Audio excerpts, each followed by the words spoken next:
자, 그리고 오늘 방송의 본 프로그램입니다. 지금까지는 에피타이저였고 메인 디시 들어가도록 하겠습니다. 타이트엔드 르네상스 본격적으로 이야기 한번 해보도록 하겠습니다. 자, 르네상스 갑분 인문학 시간. 인문학 전공하지도 않았는데 제목에 쓴 표현 르네상스. 르네상스가 뭔가요? 다들 아시죠? 프랑스말 다시 태어남 재탄생 이라는 표현이라고 할 수가 있겠습니다. 역사적으로는 중세 말에서 근대 초로 넘어가던 유럽에서 고대 그리스, 고대 로마 문학, 철학, 예술, 과학적 유산을 다시 읽고 되살리려고 했던 문화적 흐름, 요것을 르네상스라고 표현을 하죠. 그래서 흔히 14세기부터 17세기, 좁게는 15세기에서 16세기 유럽을 설명할 때 쓰이는 대표적인 표현이라고 할 수 있겠습니다. 근데 중요한 것은 이 르네상스가 단순하게 옛날로 돌아가자는 운동은 아니었다는 점입니다. 고대 찬란했던 유산을 그대로 복사한 것이 아니라 그 시대의 새로운 조건 속에서 다시 해석하고 확장했다는 것. 이게 르네상스의 특징이자 아주 기본적인 철학이라고 할 수가 있죠. 인간, 이성, 관찰, 현실 세계에 대한 관심, 이게 커졌고 예술과 문학, 과학과 기술, 정치와 사상 전반에 새로운 기준을 만들었다고 할 수 있습니다. 그래서 르네상스라는 말은 단순한 유행이라거나 일시적인 상승세를 뜻하지 않는다라고 할 수가 있죠. 한동안 뒤로 밀려 있었던 가치가 새로운 시대의 조건 속에서 다시 살아나고 이전과는 다른 방식으로 중심에 서는 현상을 설명할 때 가장 잘 어울리는 표현이라고 생각을 하고 있습니다. 그래서 저는 타이트엔드 르네상스라는 표현을 선택을 했고요. 지금 NFL의 타이트엔드가 바로 이런 시기를 지나고 있다라고 보고 있습니다. 타이트엔드는 새로 생긴 포지션이 아니죠. 옛날부터 있었던 포지션이죠. 라인 옆에 붙어서 블록하고 패스를 받기 위해서 심 라우트를 타고 올라가고 플랫으로 빠지기도 하고 플레이 액션 뒤에서 이선에 정렬하는 라인베커의 눈을 흔드는 역할, 이런 것들은 오래전부터 존재를 했습니다. 다만 최신처럼 11 퍼스널, 11 퍼스널과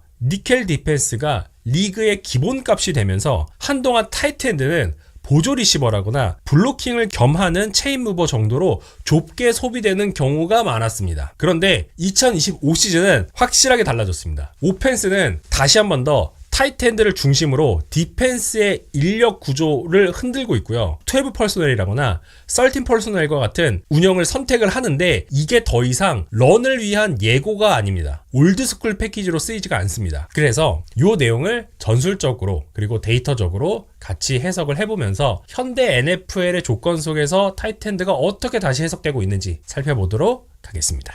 니켈 디펜스를 흔드는 멀티 타이트엔드의 귀환. NFL의 전술은 늘 한쪽의 해법이 다른 쪽의 숙제로 바뀌면서 발전을 해옵니다. 제가 예전에 정반합의 원리 말씀을 드렸죠. 잡아먹고 잡아먹히고 잡아먹고 잡아먹히고. 최근 오펜스를 보면 스프레드 오펜스, 즉 수평으로 필드를 넓히면서 디펜스는 더 빠르고 민첩한 인원을 투입해서 대처하는 쪽으로 발전했습니다. 스프레드 오펜스 대표적인 팀 어디죠? 질문. 요걸로 최근에 슈퍼볼 많이 올린 팀 어딜까요? 긴급 질문.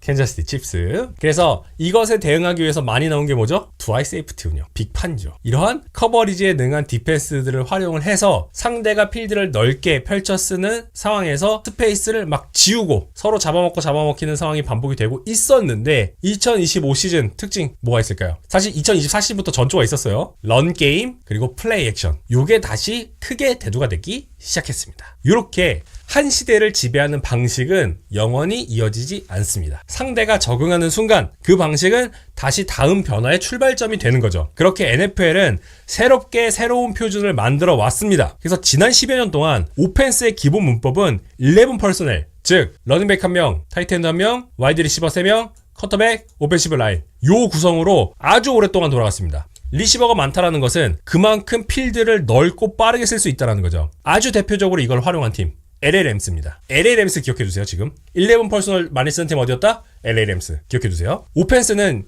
이렇게 11 퍼스널을 기준으로 해서 슬롯 리시버와 스프레드 정렬을 활용을 했고요. 공간을 넓게 펼쳤으면서 빠른 패스, RPO, 플레이 액션을 섞어서 디펜스의 눈과 판단을 흔들어 왔습니다. 필드를 넓게 쓰는 오펜스가 기준이 됐죠. 그래서 디펜스가 변화하기 시작했는데 니켈 디펜스가 그중에 가장 대표적인 거라고 할 수가 있죠. 과거의 니켈 디펜스 같은 경우에는 서브 패키지였습니다. 서브라는 것은 메인이 아니라는 거죠. 특수한 패키지였습니다. 그런데 2015년을 기점으로 해서 2015년, 2016년, 2017년, 2018년 이렇게 2010년대 중후반부터 팀들은 라인베커 한 명을 줄이기 시작했습니다. 대신에 그 자리에 디펜시브 백을 넣기 시작하면서 이 구조가 기본값이 됐습니다. 더 이상 베이스 디펜스라는 표현은 진짜 말 그대로 베이스 디펜스가 아닙니다. 그냥 4-3 디펜스라거나 3-4 디펜스를 통칭하는 말이지 이게 기본이다라는 의미의 베이스 디펜스로 더 이상 쓰이지가 않아요. 의미적인 측면에서 베이스 디펜스는 이제 니켈 디펜스입니다. 이게 기본 문법이 됐어요. 디펜스는 더 작고 빨라졌죠. 트와이 세이프티, 라이트 박스로 상대의 폭발적인 패스를 줄이는데 집중을 해왔습니다. 그런데 말입니다. 그런데 2025 시즌은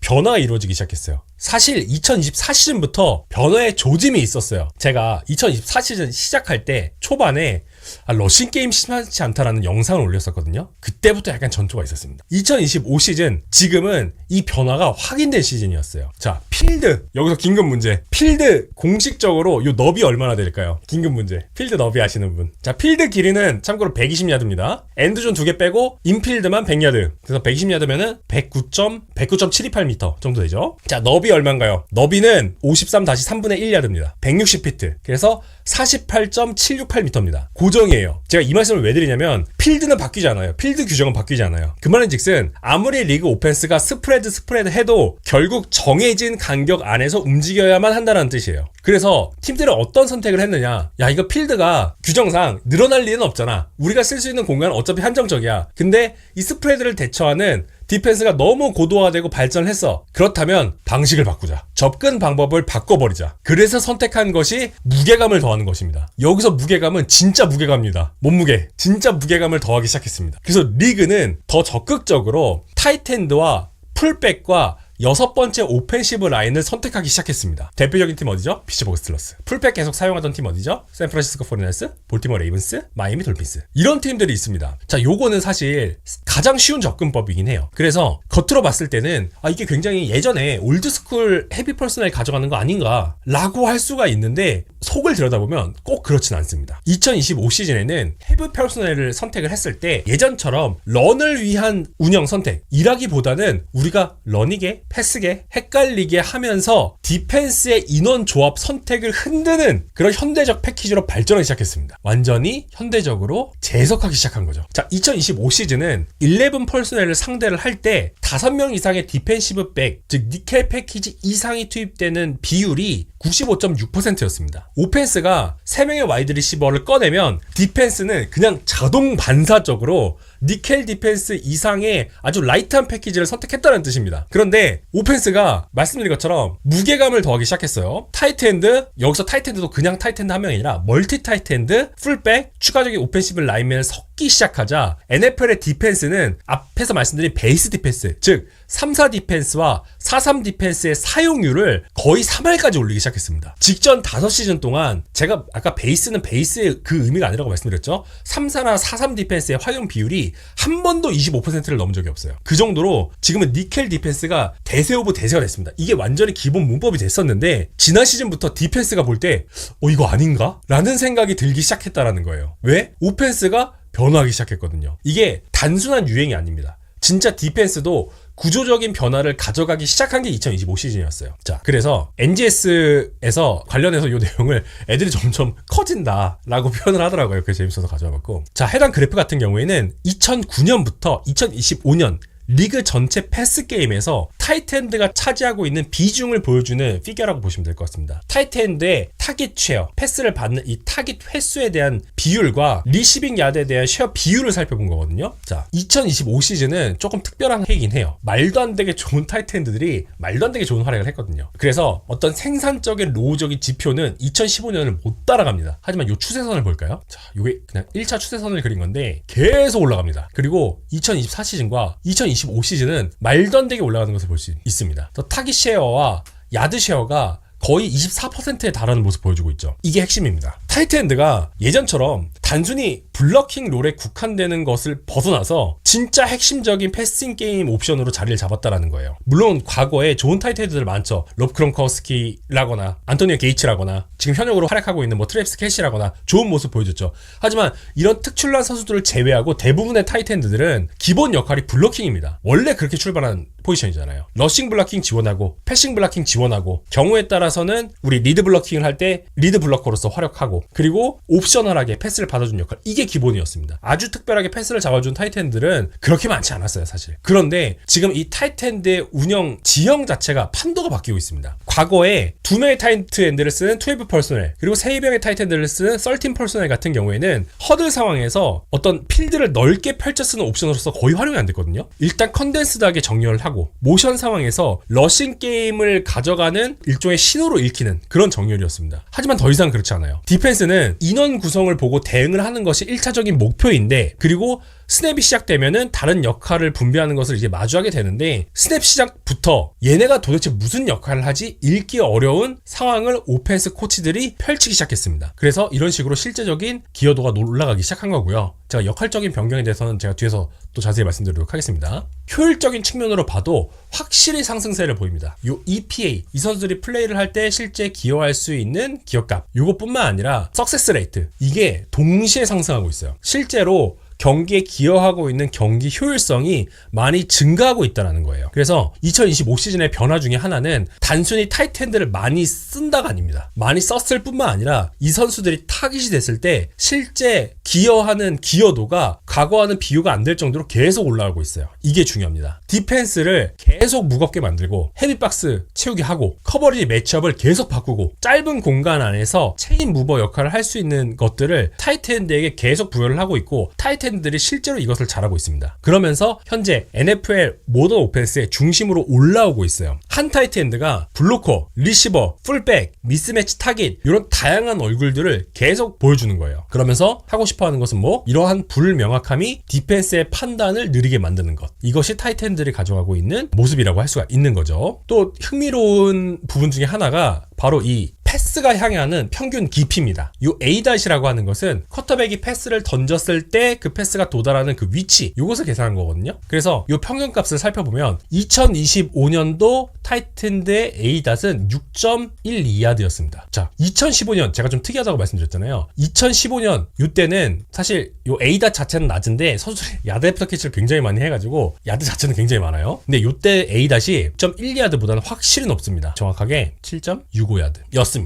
자, 요 그래프랑 이 그래프랑 같이 볼게요. 패스를 초기에 받는 지점 자체는 낮아졌는데 어떻게 효율이 올라갈 수 있지? 이걸 보면은 어떻게 해석을 하시면 되냐면, 현재 타이트엔드들은 더 깊은 지점에서 폭발적인 야드를 생산하는 방향으로 지나는 것이 아니라 짧은 구간과 중간 구간을 더 생산적으로 활용하고 있는 방향으로 바뀌고 있다라는 겁니다. 애틀랜타 팰컨스의 타이트엔드인 카일 피츠라거나 뉴올리언스 세인츠의 타이트엔드 주원 존스처럼 A-7야드를 훌쩍 넘기는 선수들이 있어요. 이 선수들은 과거에 타이트엔드가 쓰였던 것처럼 쓰이고 있어요. 하지만 애리조나 카디널스의 타이트엔드인 트레이디 맥브라이드라거나 휴스턴 텍산즈의 달튼 슐츠라거나 라스베가스 레이더스의 브록 바우스처럼 6야드 중반대에서 높은 사용량과 효율을 동시에 만들어내는 선수들이 더 주목을 받고 있고, 이 선수들이 굉장히 리그에서 각광을 받고 있는 상황이 연출되고 있습니다. 아주 예외적으로 시카고 베어스의 콜스턴 러브랜드 같은 경우에는 이 선수는 거의 리시버죠. 그래서 9.1야드 정도의 A-를 기록하고 있는데, 지금 현재 대세로 작용되고 있는 타이트엔드들은 정말 짧은 야드와 중간 지점에서 확실한 효율성, 생산성을 보여주고 있다는 것, 이게 중요한 겁니다. 그래서 제가 이렇게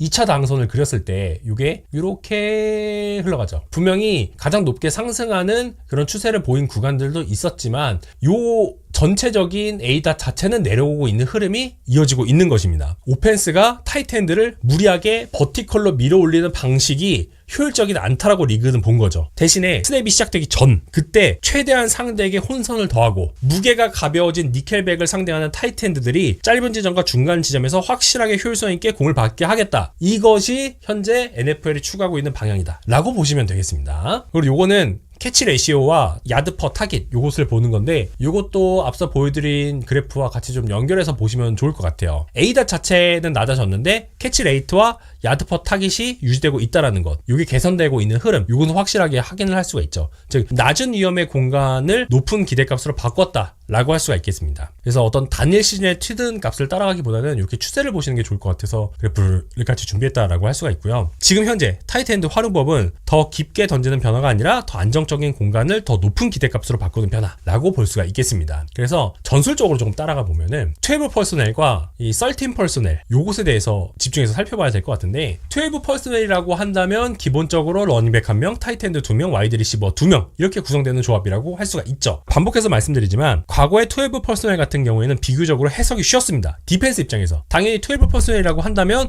이건 헤비 퍼스널이기 때문에 박스를 채우면서 런을 우선 경계시하는 방향을 선택을 했죠. 하지만 2025 시즌은 12 퍼스널을 그런 식으로 해석하면 안 됩니다. 같은 인원으로 인라인 블로킹, 뭐 심이라거나 윙 모션이라거나 플레이 액션이라거나 플랫 릴리즈라거나 모두 꺼낼 수 있습니다. 디펜스가 베이스 패키지를 준비할 수도 있죠. 그러면 라인베이커가 타이트엔드를 커버리지 해야 되는데 최근 타이트엔드의 운동 능력과 속도는 정말 빨라졌거든요. 그래서 쉽지 않죠. 반대로 니켈로 버티면 더 작은 디펜시브 백이 갭 런을 책임져야 되고 엣지 블락까지 받아내야 되는 상황이 펼쳐집니다. 시애틀 시옥스가 2025 시즌에 이 12 퍼스널을 정말 잘 쓴 팀이거든요. 지금 현재는 라스베가스 레이더스 헤드코치가 된 클린트 쿠비아 같은 경우에 시애틀의 오펜시브 코디네이터로 활약을 하면서 컨덴스드 포메이션과 헤비 서브 패키지를 적극적으로 활용을 했습니다. 그래서 시애틀 같은 경우에는 12 퍼스널 상황에서 평균적으로 몇 야드를 기록했냐? 7.5야드를 기록했습니다. 런과 패스를 다 합쳐서 굉장한 생산성을 보여준 상황이고요. 이게 최근 10년으로 기준으로 봤을 때도 최상위권에 해당됩니다. 타이트엔드를 많이 세웠다가 아니라 12 퍼스널을 통해서 디펜스가 어떤 인원으로 대응하든 불편한 선택을 강제했다라는 부분이 굉장히 중요하다고 할 수가 있어요. 심지어 12 퍼스널을 활용을 했을 때 EPA가 0.189였거든요. 상당히 높은 편입니다. 특히 패스 상황에서는 0.37, 러시 상황에서는 0.04 굉장히 좋았어요. 특히 타이트엔드를 활용을 할 때 블러킹에 능한 타이트엔드, 리시빙에 능한 타이트엔드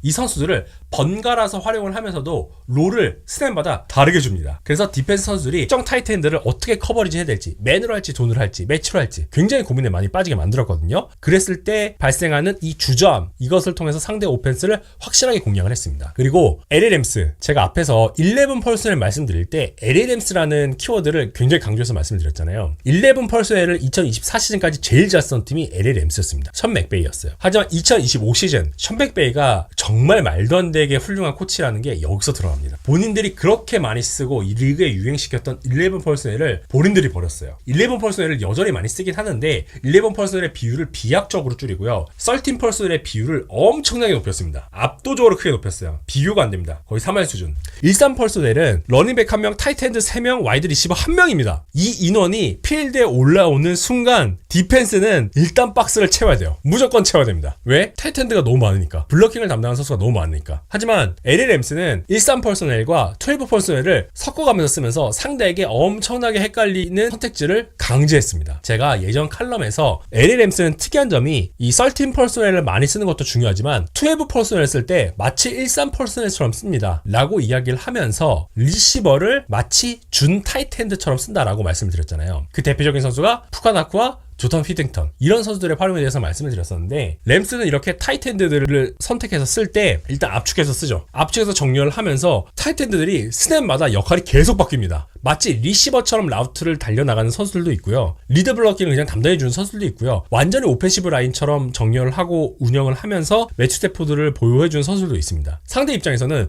누가 누구를 어떤 식으로 마크를 해야 될지 굉장히 헷갈리는 상황이 반복이 되거든요. 그래서 만약에 디펜스가 박스를 두껍게 만들면 타이트엔드는 밖으로 빠져나가고 만약에 디펜스가 커버리를 지키면 오펜스는 그대로 가져가면서 뭐 듀오라거나 ISO라거나 와이드 조인이라거나 카운터 같은 런을 막 섞어가면서 상대를 계속 공략해 나가기 시작했습니다. 그래서 13 펄스의 사용을 30% 이상으로 가져갔고요. 전체적인 플레이에서 EPA가 0.234인데 패스에서만 EPA가 무려 0.5입니다. 엄청나게 높았어요. 3명의 타이트엔드 세트를 쓴다는 것은 기본적으로 런을 하는 데 집중을 하겠다는 거거든요. 하지만 패스율이 이렇게 높게 나왔다는 것은 반대로 디펜스가 런을 막기 위한 인원을 투입을 했다가 실패했다는 겁니다. 패스를 막아야 되는 그 공간을 계속 놓쳤다라는 뜻이에요. 즉 램스는 13 퍼스널을 런을 대비하기 위한 헤비한 퍼스널처럼 출발했지만 실상은 패스 게임의 레버리지로 바꿨다라고 할 수가 있는 것입니다. 사실 이 션 맥베이의 13 퍼스널이 좀 흥미로운 게 플레이북 자체가 낯선 플레이북은 절대 아니거든요. 플레이북 자체가 막 창의적인 건 아니에요. 기존에 있던 거를 많이 씁니다. 익숙한 플레이를 전혀 다른 인원, 조합, 그리고 정렬, 앵글로 다시 보여준다는 게 진짜 무서운 점입니다. 디펜스는 일단 박스에서 13 퍼스널이라는 정보를 봤죠. 그런데 스냅 전에는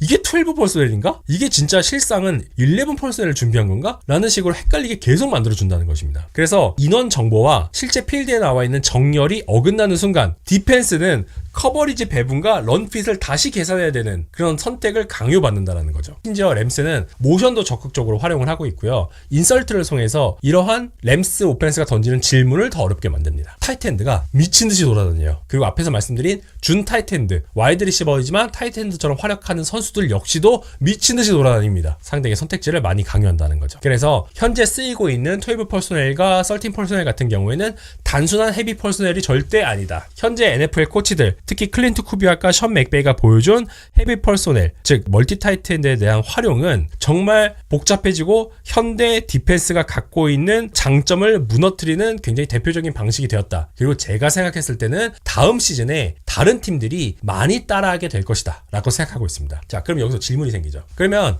타이트엔드 그냥 많이 쓰면 좋은 거 아닌가요? 라고 할 수 있는데 지난 시즌 데이터를 보면 꼭 그렇지 않다는 것이 확인이 됩니다. 짜잔. 자, 위에 있는 그래프 같은 경우에는 12 퍼스넬을 많이 쓴 팀을 순서대로 나열을 한 것입니다. 그리고 밑에 그래프 같은 경우에는 12 퍼스넬을 통해서 얻어낸 EP를 나타낸 것입니다. 자, 클리브랜드 브라운스 볼까요? 클리브랜드 브라운스 같은 경우에는 리그에서 12 퍼스넬, 즉 한 명의 러닝백과 두 명의 타이트엔드 조합을 가장 많이 쓴 팀이었습니다. 하지만 이 팀이 기록한 효율성 지표는 어떨까요? 빠밤.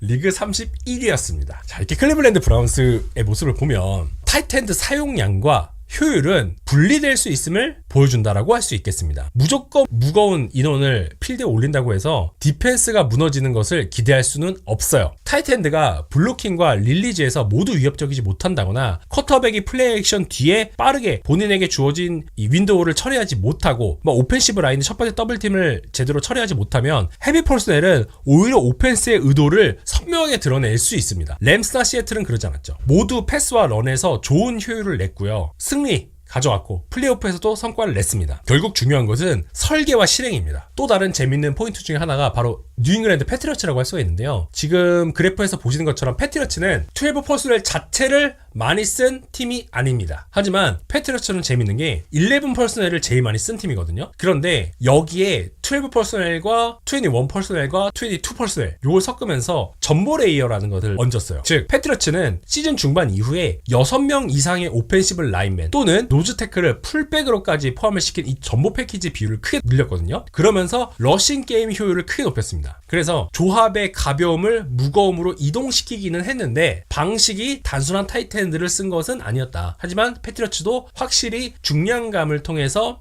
극복을 해냈다라고 할 수가 있겠습니다. 그리고 샌프란시스코 같은 경우에도 12 퍼스넬 많이 안 쓰죠. 대신에 21 퍼스넬을 많이 씁니다. 대표적인 인원 풀백인 카일 유스책. 카일 유스책을 활용을 해서 풀백을 완전히 좀 재정의하는 모습 보여줬죠. 그래서 카일 유스책을 단순한 리드 블로커가 아니라 모션, 스플릿 플로우, 윌, 플랫, 심, 릴리즈, 패스 프로텍션 이렇게 쓰면서 확실하게 상대에게 많은 선택지를 강요하는 모습 보여줬습니다. 그래서 중요한 것은 이거예요. 이 타이트엔드, 현재 제가 타이트엔드 르네상스라고 정의한 이 부분, 이거 같은 경우에는 각 팀마다 활용하는 방식은 다를 수 있다. 그리고 이것을 실제로 어떻게 설계하고 실행하느냐에 따라서 효율이 날 수도 있고 나지 않을 수도 있다. 그리고 이 시대를 패트리어츠나 샌프란시스코 49ers처럼 다르게 정의하고 실행할 수 있다라는 부분 참고해 주시면 좋을 것 같습니다. 그리고 이미 어떤 시장과 드래프트에서는 반응이 있었습니다. 이런 멀티 타이트엔드에 대한 활용 같은 경우에는 전술적 가치가 돈과 드래프트 자본으로서 활용이 됐죠. 이미 지난 시즌 시작될 때 트레이 맥브레이드라거나 조지 키틀 재계약 이루어졌고요. 그리고 이번 오프시즌에 카일 피츠 프랜차이즈 태그 받은 것도 어떻게 보면 같은 흐름이라고 할 수가 있죠. 드래프트에서도 확실히 확인이 된 것이 2024 시즌 드래프트에서 3라운드 내에 타이트엔드가 지명된 케이스 딱 3번밖에 없었습니다. 3명만 지명됐습니다. 하지만 2025 시즌에 6명 지명됐고요. 2026년에는 무려 9명이나 3라운드 안에 타이트엔드가 지명이 됐습니다. 대표적인 선수 케니언 사딕 컴바인에서 40야드 4.39초 기록하면서 운동 능력이 굉장히 좋은 타이트엔드로서 본인의 가치를 입증을 했죠. 그래서 현재 팀들은 타이트엔드를 더 이상 어떤 후순위 보조 포지션으로 보지 않는 상황이라고 할 수가 있겠습니다. 라인베커보다 빠르고 세이프티보다 크고 필요하면 박스 안에서 충돌을 하면서 패스를 잡아줄 수 있는 선수, 오펜스 설계의 중심부로 들어갈 수 있다는 것, 여러 측면에서 확인이 된다라고 할 수가 있겠죠. 그리고 지금 이게 로스터 구성에도 실제로 영향을 주고 있거든요. 대대적인 타이트엔드 활용을 준비하고 있는 대표적인 팀 중에 하나가 바로 볼티모어 레이븐스입니다. 다음 시즌 아주 재밌을 거예요. 볼티모어 레이븐스는 이 팀을 오랫동안 지탱하고 있었던 제가 마지막 낭만 낭만이라고 표현을 했던 풀백 패트릭 리카드가 있었습니다. 하지만 패트릭 리카드 있을 때 없을 때 차이 심했죠. 그리고 패트릭 리카드 부상으로 시즌 초반 못 나왔을 때 레이븐스 엄청나게 고전했습니다. 하지만 볼티모어 레이븐스는 새로운 헤드코치 체제 아래서 패트릭 리카드와 작별을 선택했죠. 반대로 하버 헤드코치 같은 경우에는 뉴욕 자이언츠에 다시 패트릭 리카드를 데려왔죠. 지금 볼티모어 레이븐스 같은 경우에는 이것은 에릭 디코스타가 직접 밝혔습니다. 우리는 전통적인 풀백 활용을 벗어나겠다. 대신에 타이트엔드를 더 활용하겠다. 심지어 타이트엔드를 백필드 블로커로 활용하는 방향으로 전환하고 있다라고 설명을 했습니다. 그 중심에 있는 선수 중에 한 명이 누구냐면 더럼 스마이스. 이런 선수라고 할 수가 있겠죠. 그래서 풀백 팀이었던 볼티모어 레이븐스의 오펜스는 이제 타이트엔드 중심으로 넘어갈 준비를 하고 있습니다. 이러한 변화는 라마 잭슨과 같은 쿼터백이 굉장히 중요하다고 할 수 있거든요. 라마 잭슨이 있는 공격 같은 경우에는 이미 뭐 박스 카운트라거나 엣지의 디시플린 같은 경우를 강제받습니다. 여기에 여러 유형의 타이트엔드가 들어온다라는 것은 디펜스가 더 복잡한 질문을 받게 된다라는 뜻이죠. 마크 앤드루스 같은 이미 1번 리시빙 타이트엔드가 있고 스마이스 같은 백필드라거나 윙에서 블로킹을 맡은 선수가 있고 여기에 추가적인 타이트엔드들이 더 활용되기 시작하면 정말 다양한 조합을 라마 잭슨이 꺼낼 수가 있습니다. 심지어 여기에 데릭 헨리의 다운힐 런까지 고려해야 되는 상황이죠. 그래서 향후 이 볼티모어 레이븐스가 이 하이브리드한 타이트엔드 조합을 어떻게 꺼내고 활용할지 지켜보시면 정말 재밌을 것 같다라는 생각이 들고 있고요. 결국 핵심은 구조입니다. 구조의 판도가 바뀌고 있다. 타이트엔드 활용 많이 되고 있는데 과거처럼 타이틀을 쓰는 건 아니다. 상대에게 더 복잡한 선택지를 던져주고 짧은 야드 지점과 중간 야드 지점의 효율성을 극대화시키고 그렇기 때문에 제가 생각하는 이 타이트엔드 르네상스의 본질은 회귀가 아니다. 재해석이다. 변화하고 있고 상대 디펜스 현재 유행하고 있는 이 니켈 디펜스에 강요를 하고 있는 부분. 너네 진짜 우리 이 타이트엔드 조합들 가벼운 니켈백으로 막을 수 있어? 어려워? 그러면 카일 해밀턴 닉 에마누엘이 같은 빅니켈 데려와. 이렇게 강요를 하고 있다라는 거죠. 그래서 다가오는 시즌 타이트엔드의 활용이 더 빛날 것입니다. 제가 장담할 수 있습니다. LA 램스가 보여줬어요. 제가 칼럼에서 썼지만 LA 램스가 어떤 모습을 보여주느냐에 따라서 이게 빨리 땡겨질 수도 있고 좀 천천히 땡겨질 수도 있는데 이미 흐름은 넘어왔습니다. 리그는 타이트엔드를 더 많이 쓰기로 결정을 했고요. 이 타이트엔드를 쓰는 방식 다양하게 어떤 식으로 파생될지는 2026년 시즌 더 지켜봐야겠지만 이전 시즌보다 타이트엔드들이 더 주목받게 될 시대는 이미 열렸습니다. 이제 문제는 디펜스가 어떻게 대응을 할 것이냐거든요. 스프레드 디펜스에 대해서는 트와이 세이프티, 라이트 박스로 대응을 했습니다. 하지만 이제는 안 돼요. 시애틀처럼 아예 작정하고 라인베커 사이즈의 세이프티를 구하거나 아니면 그냥 라인베커를 올리거나 하는 선택을 강요받을 수 있다는 거죠. 그래서 이 타이트엔드 르네상스 시대에 과연 어떤 식으로 오펜스가 이 상황을 더 발전시키고 디펜스는 어떻게 대응할 것인지 같이 지켜보면 좋겠다라는 생각을 하면서 좀 도움이 되길 바라는 마음으로 이 내용을 준비를 해봤습니다. 끝! NFL은 카피캣 리그이기도 하고 어떤 트렌드를 선도하는 션 맥베이의 움직임을 많은 팀들이 그 다음 시즌에 바로바로 따라하는 경향이 좀 있거든요. 그래서 좀 여러 팀들이 타이트엔드를 좀 많이 선택하지 않을까라는 생각이 들고 있습니다. 항상 잘 나가는 팀 따라가는 건 당연한 거라 그렇죠. 그래서 사실 한편으로는 저는 이렇게 혁신적인 전술 나오고 이런 것 굉장히 좋아하거든요. 왜냐면 전술 분석하고 이러는 게 낙이다 보니까 그리고 그걸 중심으로 뭐 해설을 하고 콘텐츠를 만들다 보니까 그래서 램스가 조금 더 올라가길 바라는 측면이 있었습니다. 그래서 진짜 내년에 팀들이 타이트엔드 막 지명하고 타이트엔드 몸값을 막 올라가고 요거 좀 기대했었는데 그렇게까지 되진 않은 것 같고 어쨌든 반대급으로 타이트엔드가 많을 때 어떻게 대처해야 될지를 시애틀이 보여줬기 때문에 이번 시즌에 그래서 드래프트 할 때도 그렇고 FA 시장에서도 세이프티들 몸값 어떻게 움직일지 좀 많이 집중해서 봤었죠. 기대가 많이 됩니다. 저 트렌드 따라가다 어느 순간 작고 빠른 리시버 놓치는 트렌드가 될 수도 있고요. 그렇죠. 그리고 트렌드라고 해서 모든 팀이 이걸 따라하는 것은 아닙니다. 당연하겠지만 NFL이라는 것은 결국 정해진 자원 안에서 이것을 어떻게 효율적으로 쓰느냐 이 싸움이잖아요. 사실 경영 게임이거든요. 엄밀히 말하면 NFL은. 그래서 어떤 팀이 타이트엔드 많이 써서 잘 쓴다고 해서 모든 팀이 따라할 수는 없습니다. 당연히. 그동안 활용하고 있었던 자원 배분 여기에 맞춰서 다른 팀이 잘하는 색깔을 더할지 말지 이것을 몇 퍼센트의 비율을 더할지 말지 요거 싸움이기 때문에 모든 팀이 따라할 수는 없습니다. 당연히. 하지만 제가 말씀드리고 싶은 것은 그 비율적인 측면에서 빈도적인 측면에서 타이트엔드의 활용 빈도가 어디겠냐 이것처럼 늘어날 수 있다는 거죠. 그래서 제가 궁극적으로 드리고 싶은 말씀은 이 추세가 더 올라갈 수 있다라는 겁니다. 그럴 가능성이 좀 높아 보인다. 제가 분석했을 때는. 이번 시즌 타이트엔드 분석 이렇게 해주시는 분석가들 아직 못 본 것 같은데 제가 처음인 것 같은데 죄송합니다. 나쿠아가 필드에 와서 블로킹을 하더라도 펄스에서는 푸카를 리시버로 계산한 거죠. 네, 그건 포지션으로 합니다. 등록된 포지션으로. 근데 진짜 램스가 진짜 특이한 게 롤적인 측면으로 보면은 위팅턴은 진짜 리시버가 거의 아니었어요. 타이트엔드였습니다. 제가 그래서 준 타이트엔드라는 말을 만들었었던 거고요. 그렇습니다. 그러면 오히려 리시빙 타이트엔드, 블럭형 타이트엔드 구분이 더 애매해진가요? 라고 할 수도 있고요. 네, 그런 부분도 있습니다. 없지 않아 있습니다. 다만 블럭킹 타이트엔드와 리시빙 타이트엔드가 있어요. 있는데 코치가 이 선수들을 경우에 따라서 어떻게 쓰느냐, 이게 더 중요할 수 있거든요. 제가 앞에서 시애틀 예시를 들어드렸죠. 누가 봐도 AJ 바노는 리시빙 타이트엔드고 누가 봐도 자버트는 블럭킹 타이트엔드인데 경우에 따라서 이 선수들이 역할이 완전히 바뀌거든요. 그러면서 상대에게 혼선을 줍니다. 그래서 16주차 때 투포인트 컨버전 상황에서 자버트가 투포인트 컨버를 잡고 역전승을 거뒀던 거죠. 애매한 타이트엔드, 즉 둘 다 할 수 있는 타이트엔드는 당연히 계속 좋은 몸값을 받을 거예요. 누구처럼? 트래비스 켈시처럼 또는 조지 키틀처럼. 그런데 코치들은 자원이 한정적이기 때문에 그런 타이트엔드를 모두 못 갖잖아요. 그러면은 주어진 자원 안에서 쓰되 대신에 상대에게 혼선을 줄 수 있는 정렬과 조합과 실행을 가져가는 것, 이게 중요하겠죠. 그렇습니다. 네, 좋은 질문 너무 감사하고요. 최소한의 리시빙이 있는 선수라도 상황에 따라 클러치에 쓸 수 있는 거라고 보는 거죠. 근데 기본적으로 타이트엔드는 리시빙 능력이 있어야 이 포지션을 할 수 있습니다. 리시빙 능력이 없는 타이트엔드는 없다라고 보는 게 맞습니다, 사실. 근데 그 리시빙 능력이 정말 스페셜하냐, 리시버 수준으로 스페셜하냐와 그냥 좀 범용적이냐라는 것의 차이죠. 타이트엔드는 기본적으로 리시빙을 무조건 해야 됩니다. 없으면 타이트엔드를 못해요. 없으면 몸무게 늘려서 라인맨을 가야죠. 그렇습니다. 아주 예전에 고대랜다. 예전 풋볼처럼 막 엔드 이런 포지션이 아니라 지금은 타이트엔드가 리시빙 옵션이 메인인 포지션으로 분류가 돼서 훈련이 되고 있기 때문에 그렇습니다.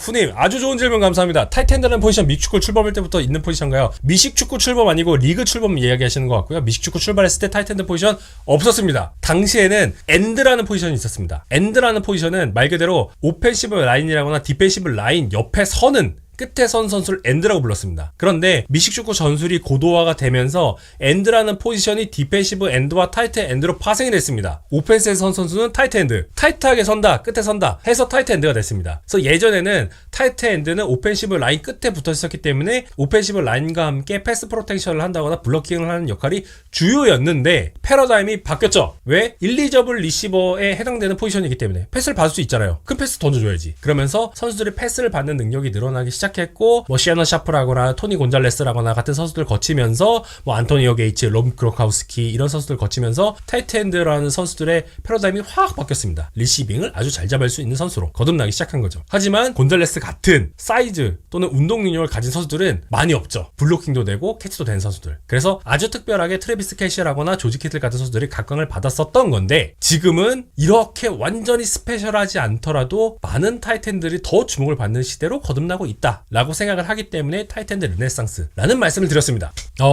엔드 포지션, 네, 아주 예전에 맨 처음에 초창기 풋볼에서는 포워드 패스 자체가 합법이 아니었거든요. 그때는 포워드 패스가 합법이 아닐 때 1900 정확하게 6년 이때 포워드 패스가 합법이 되면서 전지 패스라는 개념이 없었기 때문에 일리저블이라는 개념이 없었고, 하지만 엔드가 1906년 개정됐을 때는 그때는 일리저블 리시버였습니다. 물론 당시에 포워드 패스가 되게 제한적이었거든요. 그리고 패스를 받는 선수가 타입이 막 넓지도 않았습니다. 하지만 규정상으로는 엔드는 일리저블 포지션이긴 했습니다. 그래서 당시에 라인에 선 선수 중에 엔드를 제외하고 패스를 받을 수 없다라고 돼 있었습니다. 그 말인즉슨 엔드는 패스를 받을 수 있다라는 거죠. 그렇습니다. 제가 중간부터 봐서 못 들었을 수도 있는데 말씀해 주신 걸 생각해 봤을 때 빅유닛 리시버들과 타이트엔드의 경계가 모호한 것 같은데 이 둘의 명확한 차이가 있나요? 일단 등록되는 포지션 자체가 다릅니다. 그리고 기본적으로 훈련하는 스킬 셋도 다릅니다. 룰적으로 타이트엔드와 와이드 리시버 바깥에 정의할 수 있나요? 네, 그렇습니다. 상관없습니다. 7명만 딱 맞춰서 세우면 됩니다. 그럼 타이트엔드 역할이 리시빙 중요성이 높다고 하더라도 타이트엔드는 블로킹이 우선이라고 봐야겠죠? 네, 저는 그렇게 생각하고 있습니다. 물론 이 선수를 팀이 어떻게 쓸 것이냐 또는 동료 배분이 어떻게 되어 있느냐에 따라 다르겠지만 기본적으로 타이트엔드는 태생부터 블로킹을 하기 위한 포지션입니다. 그것을 깔고 가야 돼요. 그리고 참고로 팀 입장에서는 리시빙을 잘하는 타이트엔드가 있으면 팀 운영하는데도 편하죠. 왜? 리시버보다 싸게 쓸 수 있으니까.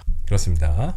선수들 몸값으로 막 이렇게 얘기하는 거 별로 안 좋게 생각하는데 현실이니까 그렇습니다. 오늘 좋은 질문들 많이 주셔서 감사합니다. 오늘 방송 여기까지 할까요?